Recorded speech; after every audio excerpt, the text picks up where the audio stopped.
রাসূল সাল্লাল্লাহু আলাইহি সাল্লাম বলেছিলেন যে যুলহিজ্জার 10 তারিখ পর্যন্ত আমল আল্লাহর কাছে যত প্রিয়, পৃথিবীতে আর কোনো দিনের আমল তত প্রিয় নয়। তো সাহাবীগণ বললেন, জেহাদও কি নয়? তো আল্লাহ রাসূল বললেন, না, জেহাদও নয়। তবে কেউ যদি আল্লাহর পথে গিয়ে শহীদ হয়ে যায় আর ফিরে না আসে, সেটা ভিন্ন কথা। তবে জেহাদ করেও অত ভালো আমল করতে পারবে না যুলহিজ্জার 10 তারিখে মানুষ যত ভালো আমল করতে পারবে। যার কারণে বিদ্বানগণ এই পথে চলে গেছেন যে যুলহিজ্জার 10 তারিখ রমজানের শেষের দশকের চেয়ে উত্তম। বলে কিভাবে উত্তম হয়? এই জন্য যে রমজানের শেষ দশকে একটা জিনিস আছে, তা হলো লাইলাতুল কদর। আর যুলহিজ্জার প্রথম দশকে 3টে জিনিস আছে। 1, কুরবানি, বিশাল ব্যাপার। 2, হজ।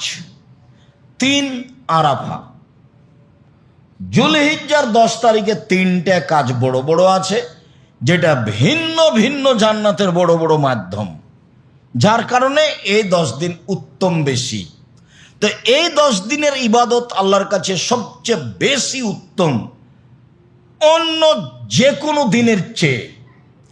তাহলে আমরা যুলহিজ্জার 10 তারিখ পর্যন্ত কি আমল করতে পারি? তাতে একাধিক দিন বলা হয়েছে। তার 1 নম্বর আমল হলো সিয়াম। যুলহিজ্জার 1 তারিখ থেকে 9 তারিখ পর্যন্ত একটানা সিয়াম থাকাতে অভ্যাসী হতে হবে।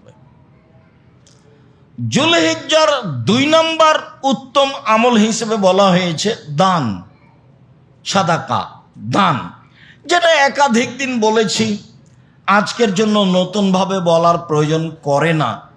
তবু এতটুক যে রাসূল সাল্লাল্লাহু আলাইহি সাল্লাম যখন ঈদের মাঠে গিয়ে মহিলাদের পাশ দিয়ে যাচ্ছিলেন, তখন বললেন, ইয়া মাশারান নিসা তাসাদ্দাকনা ফাইন্নী উরিতুকুন্না আকসারান নার। মহিলারা, তোমরা দান করো, আমি তোমাদের অধিকাংশ দেখি জাহান্নামী। জাহান্নাম বলতে নারী আর নারী, জাহান্নামের অধিকাংশ মানুষই নারী। তো তোমরা দান করো মানে জাহান্নাম থেকে বাঁচার পথ, একবারে সরাসরি পথ। দান করো বেঁচে যাওয়া। তোমরা তো জাহান্নামের অধিকাংশ মানুষই নারী, তোমরাই বাঁচবা কিভাবে? দান করো। আর আল্লাহ রাসূল যখন ওই কথাটা বললেন যে বিচারের মাঠে মানুষ আল্লাহর মুখামুখি কথা বলবে, তখন কোনো দোভাষী থাকবে না, তখন কোনো অন্তরাল থাকবে না।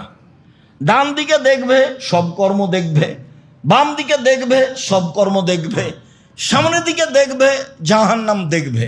তখন আল্লাহ রাসূল বললেন, ফাত্তাকুন নারা ওয়ালাউ বিশিক্কি তামারাতিন। পৃথিবীর মানুষ, তোমরা জাহান্নাম থেকে বাঁচো। খেজুরের বীজের উপর যে একটা সাদা সামান্যতম ছাল থাকে, সামান্যতম একটা সাদা ছাল থাকে, ওই ছালের সমপরিমাণ হলেও দান করে জাহান্নাম থেকে বাঁচো। তাহলে বোঝা গেল যে সরাসরি জাহান্নাম থেকে বাঁচার পথ দান, সেটা কম হোক আর বেশি হোক, ফিসাররাই ও জাররাই, সচ্ছল অসচ্ছল, সচ্ছল অসচ্ছল, সচ্ছল অবস্থায় অসচ্ছল অবস্থায়, যার যা কুলাই। কারো কুলাই 10 লাখ, কারো কুলাই 10,000, কারো কুলাই 10 টাকা, কারো কুলাই একটা কয়েন। যেভাবেই হোক না কেন, তার বুঝ অনুপাতে। এটাও বুখারীর হাদিস, আগেরটাও বুখারীর হাদিস, বুখারী মুসলিম।